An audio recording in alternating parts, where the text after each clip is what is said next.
عادتیں انسان کو بناتی اور بگاڑتی ہے، اور عادتوں میں سب سے بہترین عادت خوش اخلاقی ہے۔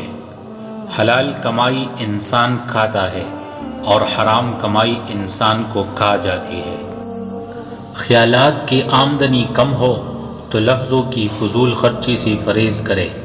بے وجہ اداسی کا بڑا سبب حد سے زیادہ تنہائی و فراغت ہے۔ جب آپ کو ہر شخص سے شکایت ہونے لگے تو دیکھ لیجئے کہ خرابی کہیں آپ ہی کے اندر تو نہیں ہے۔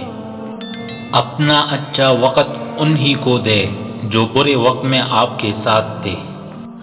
تمہاری وجہ سے اگر کوئی بے سکون ہو جائے تو یاد رکھو کہ تم ظالموں میں سے ہو۔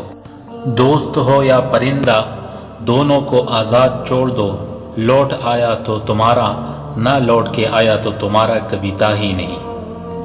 نصیب کا لکھا مل کر ہی رہتا ہے، کب کہاں کیسے یہ سب میرا رب جانتا۔ اخلاق وہ موتی ہے جس کی کوئی قیمت نہیں ہوتی، مگر اس سے ہر چیز خریدی جا سکتی ہے۔ جب کسی کا وقت آپ سے قیمتی ہو جائے تو وہاں بھی آپ اپنا وقت، احساسات اور جذبات مت ضائع کریں۔